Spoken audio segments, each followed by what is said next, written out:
We welcome all of you. Thank you so much for joining us on another edition of the Stingers Up, Sacramento State Football Podcast. I'm your host, Jason Ross, and things are good in Hornetland, right? Oh, my goodness. Stingers Up as Sacramento State Football continues to roll, as they're doing things that just at one point seemed impossible. Now they seem very probable each and every week. And today on the podcast, we will look back at another impressive victory by Sacramento State. We also will check in with Cameron Salerno. He has covered the Hornets, talked about the Hornets, preached the Hornets out there via social media and via different outlets that he writes for, the Sacramento Bee. He has been a big fan, big proponent of what this program has done. We're going to chat with him.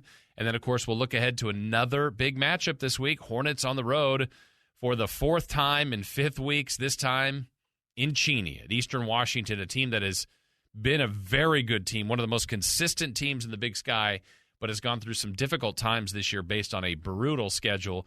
We'll go over that, preview the Big Sky as well before we wrap things up. But let's start, as we always do, with a look back at another productive week for Sacramento State football. As the Hornets were hosting the Northern Colorado Bears, it had been a while since the Hornets had been at home. They had the home opener against Utah Tech. Then, of course, had the bye, 3 straight road games.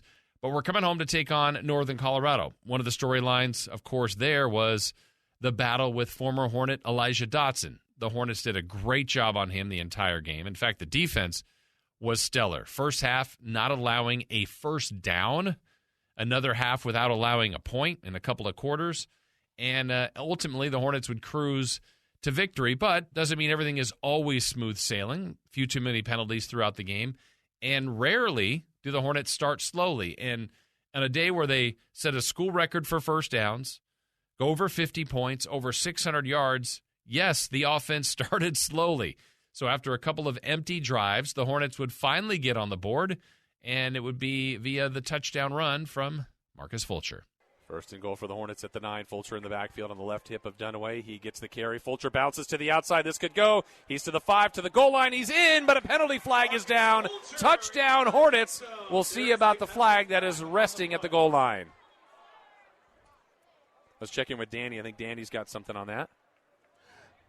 There was all officials on this left side called something, so I'm switching, but the touchdown looks like it's going to stand. Illegal substitution. So the touchdown will stand for the Hornets. Oh, there we go. Now we got the cannon going. There we go. Now the place is alive. Fulcher gets in from 9 yards out. Hornets go for the 4th down. Fulcher punches it in, and Sacramento State does what they do so well, and they score first. All right, 7-0 lead is what this team has done so well. In fact, as you know by now, the Hornets are the only team in the FBS or FCS that hasn't trailed in a game this year. So the important thing about getting the lead is hopefully getting the separation, adding to the lead. Well, it didn't take long for the Hornets to do that. After the run by Fulcher at 7-0, they would add on, and they go to their quarterback, who's down near the goal line is dangerous, and that is Asher O'Hara. Asher O'Hara, who's just got a nose for the goal line, is in at QB. He's got Scadaboo, who's also got that nose for the end zone. He's going to slide in motion. The snap goes to O'Hara, looking for blocking down near the 5. Goes airborne. He sails into the air and crosses the goal line for a touchdown.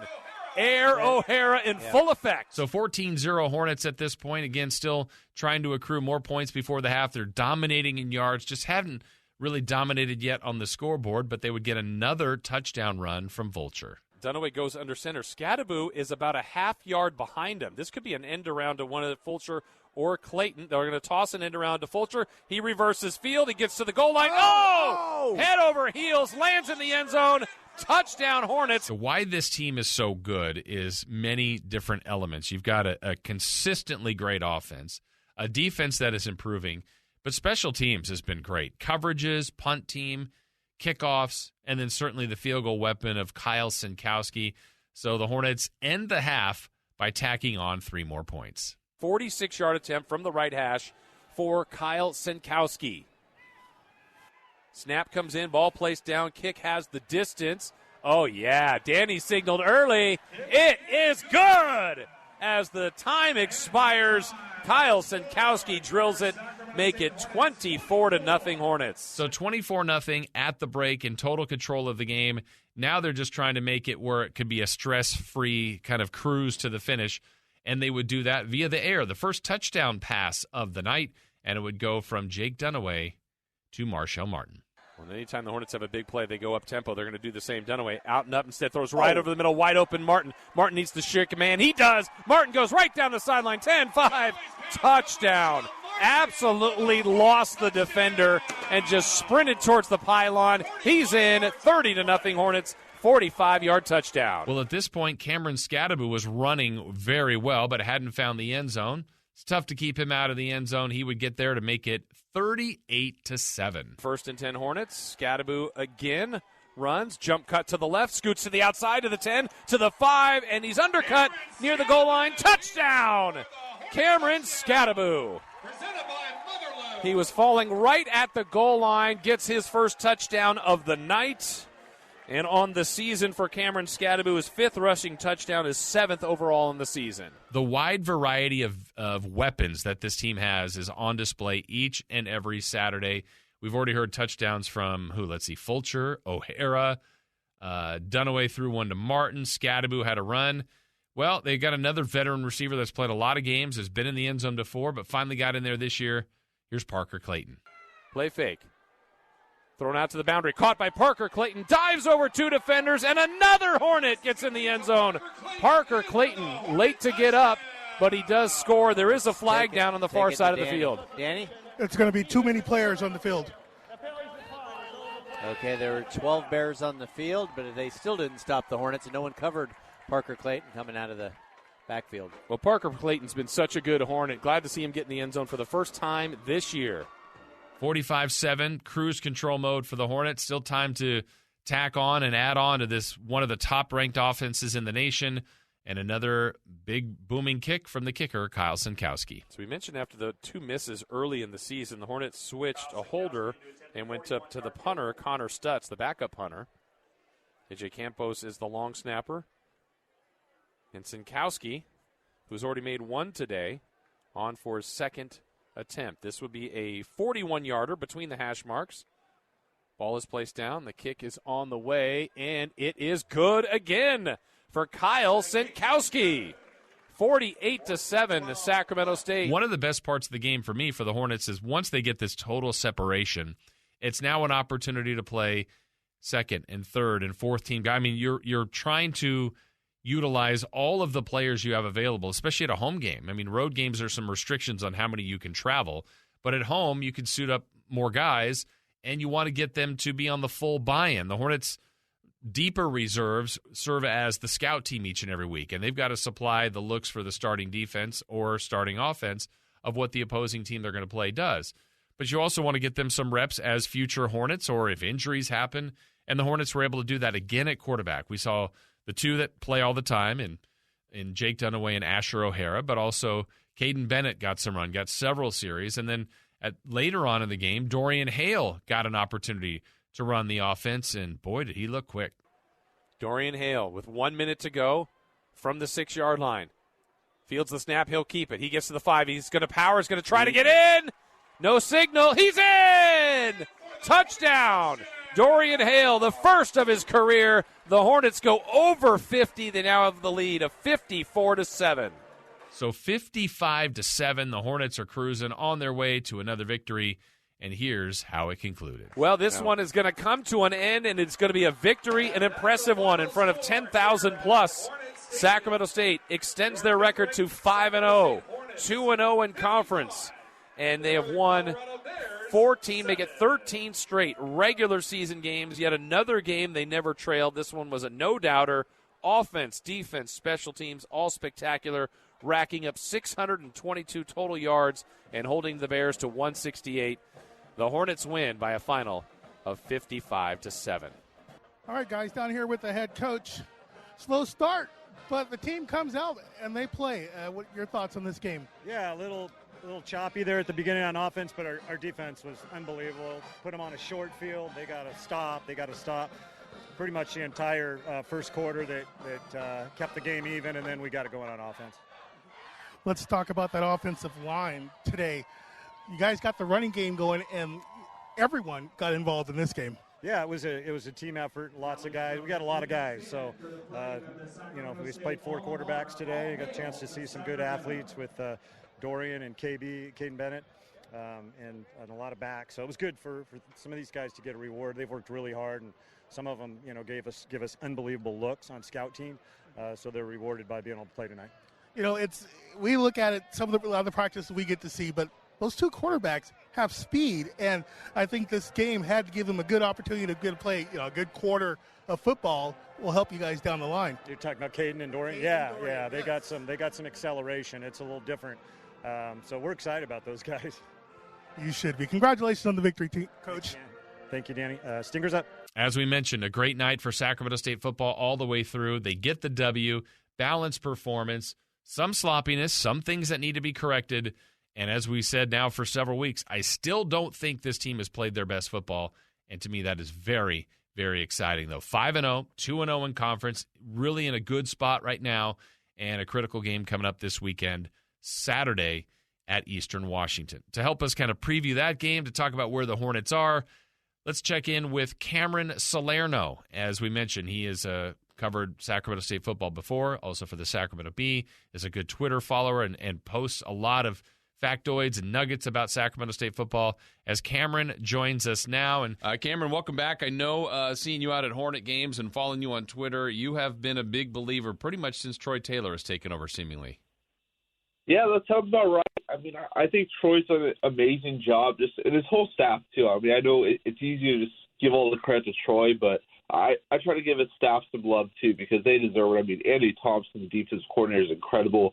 Chris Richardson, who's the offensive line coach and the associate head coach, is also just a great guy in general. I mean, just their whole staff is just really good. I mean, they've built a really good culture at Sac State. I mean, they're easy. I mean, just as a fan, I mean, and someone who probably lives in Sacramento, I mean, for the average person, they're easy to root for. I mean, they have a lot of homegrown players. They have like a fun offense to watch. They have a lot of just talent that just oozes. But I think they're a fun team to watch, and they're definitely a fun team to cover. I mean, I think you can attest to this too. I mean, covering a team that's good is a lot more fun than covering a team that's really bad. Yeah, for sure. And then I'm thinking about how they've done this. I mean, 5-0 is impressive. The fact that this regular season win streak going back to last season, they've only trailed for 14 seconds. They haven't been in. There was a couple of close calls last year, but they've just been so dominant, so workmanlike. I mean, it honestly is amazing to see, but sometimes I want to get perspective from someone else. So what do you think about this 5-0 start? I mean, I thought coming into the year they could start like 4-1. I mean, I honestly didn't know how good Colorado State was going to be. I mean, obviously when an FCS team plays an FBS team, I mean, it's always a tough matchup just because, an FBS team has way more resources. They can give out 20 more scholarships, and that might not seem like a huge deal, but it really is on the surface. But, yeah, Colorado State's probably the worst team I've seen in FBS, but they just lost to UNR last weekend. So I would say it's not really surprising, like the 5-0 start, just because of the teams they've played. I mean, I know the schedule's going to get really tough. I mean, they have to play Weber State, so they have to play Montana, they have to play UC Davis, they have to play Eastern Washington this week, and those are all tough games. So, I mean, it's going to be really interesting to see how they do. I mean, going back to last season, they've won, so they won, I think, 13 Big Sky games in a row, because they won 3 after they lost to Weber State. They won 8 last year, and then they won 2 this year against Cal Poly. So, yeah, they're 13-game win streak. That's pretty incredible. I mean, I think they've only lost 1 game in Big Sky play, and that's the Weber State. And honestly, that's when Kevin Thompson got knocked out of the game. I think it was in the second or third quarter. So, I mean, they kind of had to play from behind. But yeah, I mean, I think they're off to a really good start, and I really think they can keep this going. I mean, obviously, we as media can look ahead, but I know they're not looking ahead next week. But I mean, I think we can kind of agree that next week is probably the biggest game in program history just because of the stage it's on. It's on ESPN2. It's against Montana, who's probably going to be ranked number 2 or 3 in the country. And so, I mean, it's a huge test for Sac State, but it's also a good opportunity for them to kind of put themselves on the map, at least in the FBS or FCS landscape as a whole. So I think it's a huge opportunity for them. But, yeah, I'm not really that surprised off to a big start. I think this team is so sound all the way through. The offense is special. Run game's good. Pass game, I still think, can flourish even more. Special teams has been great. Defense has gotten better. I think the only thing I see right now, I wish there was a more consistent pass rush, but even with that said, Cam, I see this team still getting tackles for losses, creating turnovers, holding teams scoreless and without a first down last week. I mean, I guess right now, it would be nitpicking, but I feel like that might be the one area looking at them that they don't have the Obinas or Erickson of the last couple of years that's a dominant pass rusher, but still a pretty good defense right now.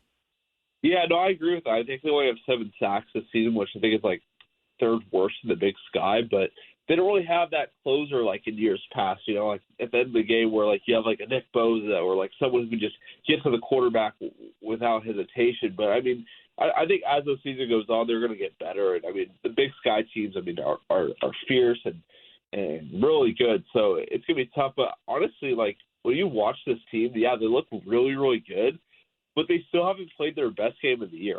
I really, truly believe that. I mean, they've kind of struggled a little bit, like in some aspects every game. Obviously, in the first game, their defense gave up 33 points to a team they probably shouldn't have given up 33 points to. I mean, even last game, they started off, I think, with 3 straight non-scoring drives and went 4 and out on the first 2.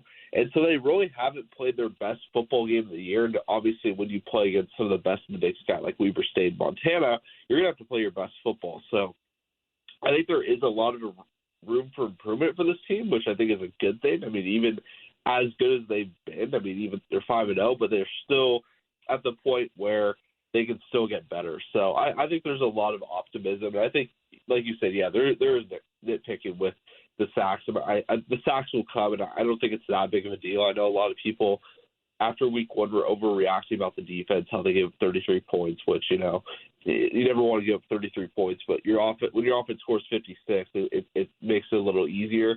I would say, too, I mean, I think as the season went on last year, the defense really improved. I mean, you saw – I think the Montana game was really a turning point for them, and after that, I mean, the defense really stepped up. So, I mean, with the Andy Thompson coach defense, I would not worry too much.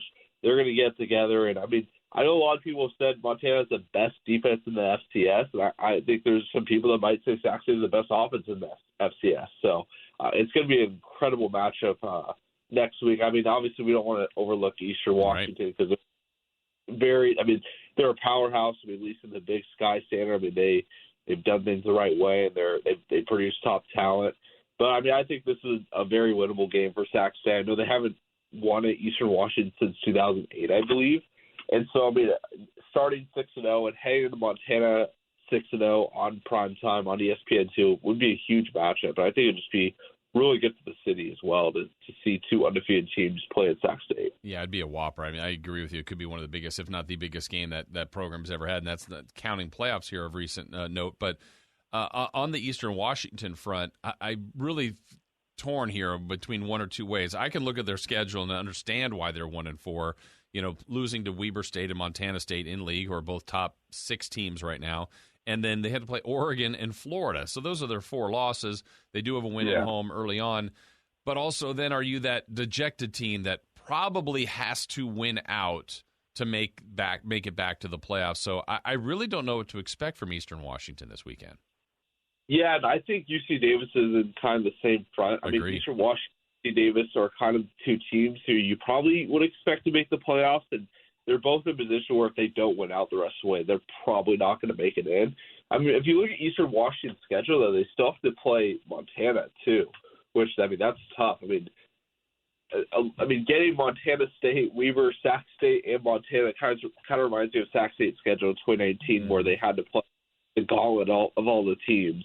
But, I mean, this year, I mean, I know last year a lot of people made, like, oh, they didn't have to play anyone. They only played Montana. But I'm like, yeah, that's just how the schedule is. But this year they have to play the best of the best. And honestly, I would say this is kind of like my semi-hot Big Sky take. I think Sac State and Weber State are the 2 best teams in the Big Sky. Really? I know people have said that, but I don't know. Just the Montana State, when I watched them play against Eastern Washington, they should have lost that game. The Montana State obviously got blown out by Oregon State, which is, I know it's FBS, FCS, but they just didn't look good in the process. But, I mean, Montana, hasn't really played anybody of note yet. I mean, I really believe, they're a great football team. I mean, they're probably the most well-known FCS team in the Big Sky. But, I mean, you look at their schedule, I mean, and who they played so far. I mean, they haven't really played anyone yet. So, I mean, obviously, their last game, they struggled at Idaho State. They only won by 8, which I know you got to win your games. And Sac State had a few games last year where they kind of just, barely hung on. But I think with Montana, I mean, I just want to see a better showing. I know they play Idaho, so I think it's going to be really interesting to see how that game turns out. But, yeah, I really believe Weber State and Sac State are probably the two best teams in the Big Sky right now. I know the Hornets have goals of getting to the postseason. Right now, the way it's going, they're certainly tracking that. If we look back to their success of getting there the previous 2 times in 2019 and last year, they get the home bye, and then in 2019 just got off to a terrible start and never regrouped. A year ago, I mean, they played a really good team, got down and then rallied but fell a little bit short. Is there any commonality, any trait you're seeing that for whatever reason this team has been great in the regular season and come up short so far the last 2 postseason tries? I would say, honestly, like it's somewhat like the game plan. I mean, I know, like, just with different teams, you want to exploit different weaknesses. But, I mean, I think Cameron's got about 4 carries or something like that in the game against South Dakota State. I mean, that's your best player, I mean, at least on offense, on running the ball. So I would have liked him to get the ball going a lot more. I know South Dakota State is just so physical and so huge. I mean, they obviously were a team that probably could have won a national championship last year. But I would say I think they kind of got off to that rough start because, I mean, their bread and butter is their run game. I really believe, like, they're very similar to the Niners where, like, if they're built off their run game and their defense. If both those are going, they're going to be a good football team. And so, I mean, I think they're ranked 4th in rushing the FCS right now, which is pretty crazy. I mean, I know they're also 3rd in scoring. So the offense is really good. I mean, it was weird to see how, I mean, in both those seasons, they both just kind of not collapsed, but, I mean, they got off to a rough start. I think they went down like 21-0 or 24-0 to South Dakota State. They went down by like 3 scores to Austin Peay early. So it really was weird to see like them go out like that just because of how dominant they were in the regular season. So I mean, they have a really clear path to make the playoffs, like knock on wood. Like I really believe if they can take care of business, I mean, I think they have 6 more games left.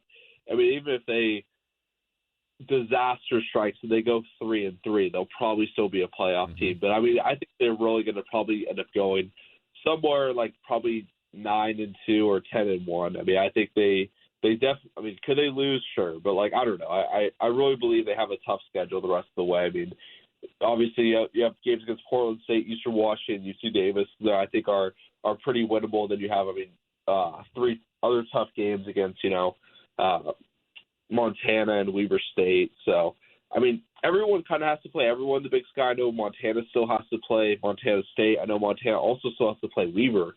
So, I mean, it's kind of a gauntlet. I mean, I would be shocked if a team wins the Big Sky, like, with everyone's going to have probably a loss or 2. So, I don't think it's going to be like last year where Sac State went 8-0. But, we never know. I mean, if Sac State runs the table and finishes 11-0, they probably have a good argument to be the number 1 team in the country. Absolutely. I mean, based on the where the Big Sky teams are ranked and who they have to play, I think they would have that for sure.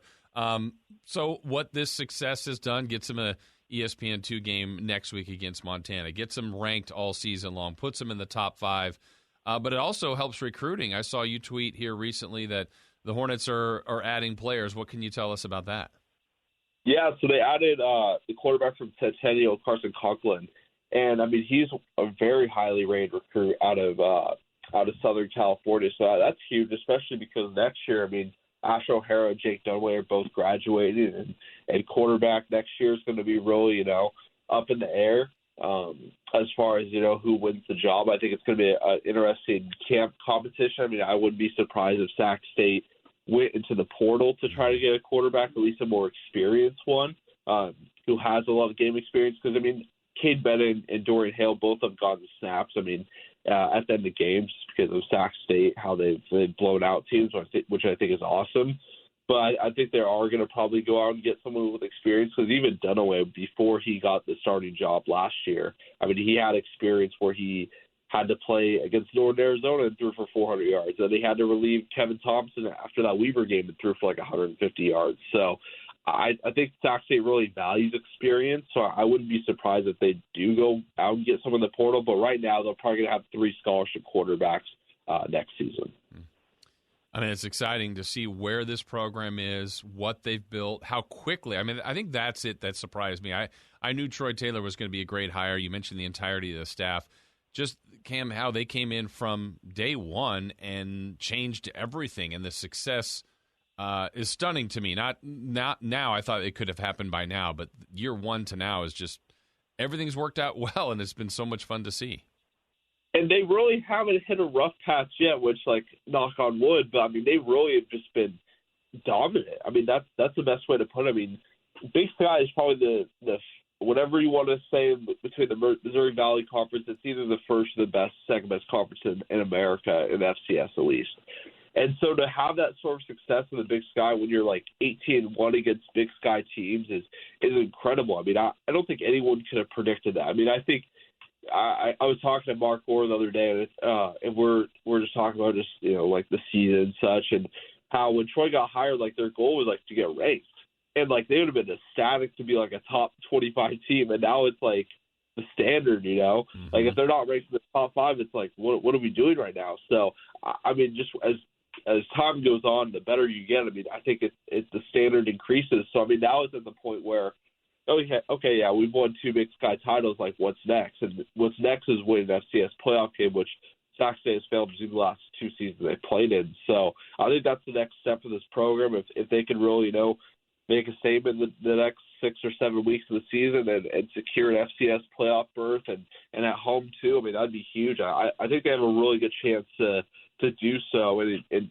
getting that top 4 seed is critical. I know it's kind of like that, you know. But just when you look at how they've done it's been incredible. So I know a lot of people said they shouldn't have got a top 4 seed last year, which, you know, that could be debated. I thought it was pretty funny though, like how people were saying that Montana should get the number 4 seed over Sac State when Sac State beat them head-to-head and they won the Big Sky Conference. Yeah. So, yeah, I mean, even Sac State this week dropped in the FCS coaches poll from 5 to 4, or from 4 to 5, sorry.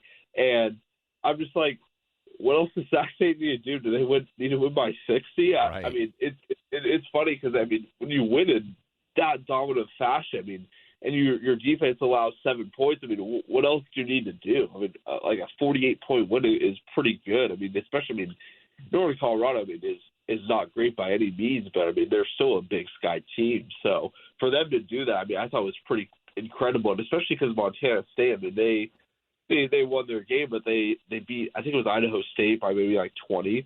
So like, what do you see that like is so different? Like, what's the difference between Montana State's 20-point win against 0-5 Idaho State, Sac State's 48-point win over a 2-win Northern Colorado team? So I thought it was interesting, but like I said, like I don't think the players and the coaches really care about rankings. I know it's more us media, and I try to like talk about it just because I think it's interesting. But yeah, I mean, I don't think they really care at the end of the day. That's all that matters. And like I said, all that matters at the end of the year is where you finish. Yep.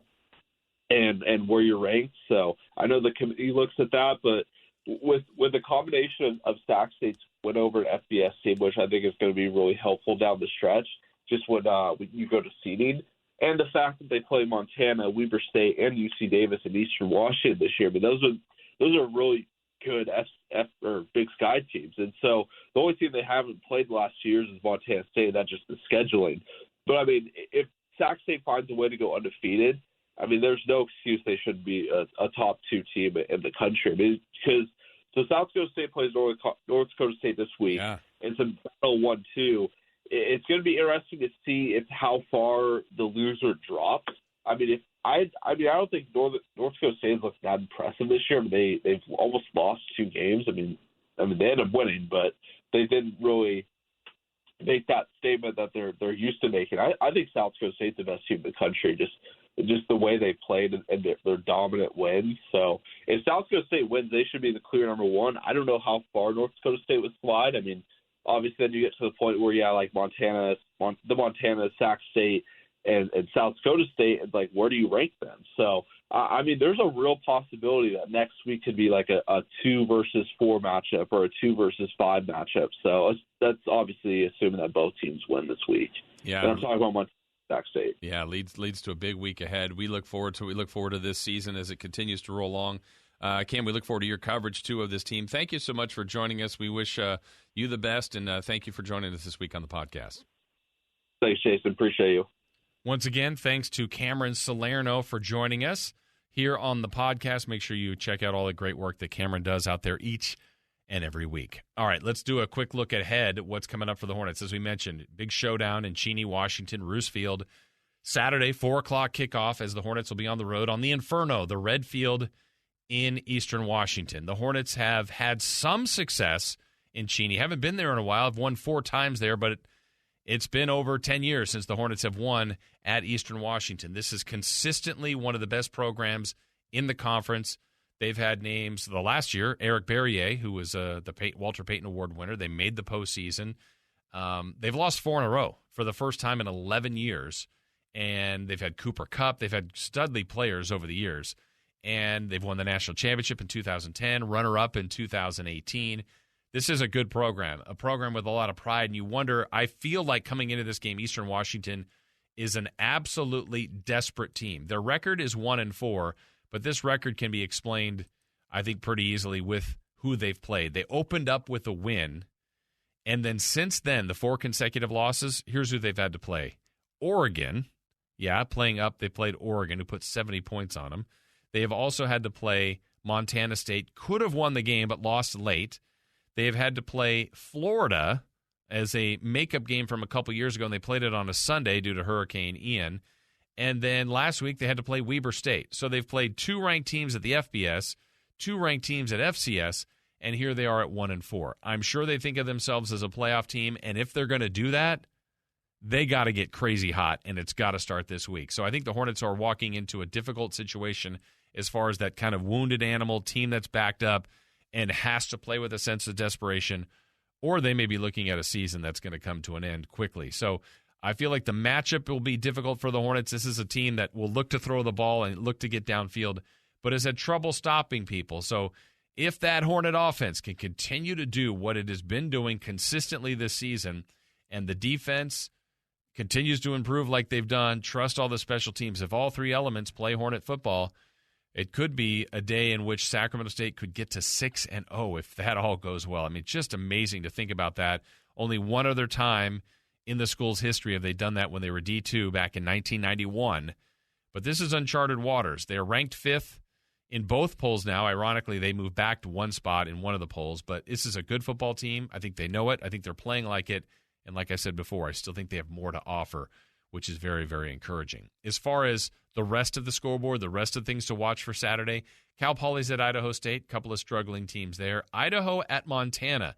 This one could be one to watch. Of course, Montana will be at Sacramento State a week from Saturday, 8 o'clock, ESPN2. If all goes well, a Hornet win and a Montana win, that game could be one of the biggest games in school history, honestly. I mean, just the ramifications of what it means for league, of the rankings, of the postseason, all of that kind of stuff. But that's Idaho at Montana. You have Montana State at Northern Colorado. Weber State looking to stay perfect. They're at Portland State, and UC Davis off of their bye, taking on Northern Arizona. If we take a look at the standings, you've got a couple of teams left that are undefeated in conference.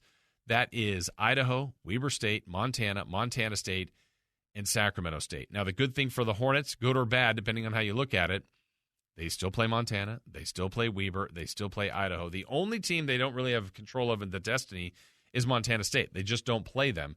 Montana State is the only one that's 3-0 so far in league play. As we mentioned, Montana, Sacramento State, Weber State, and Idaho, all 2-0. So they've got all those teams. The Hornets really control most of their destiny there. And the only ones that are undefeated overall are Montana at 5-0, Weber State at 5-0, and then, of course, the Hornets also at 5-0. It's a good league race. It's a lot of fun, but if you're the Hornets, you got to just, I mean, it's the cliche, but they got to lock in this week and worry about Eastern Washington, who right now is 0-2 in league, 1-4.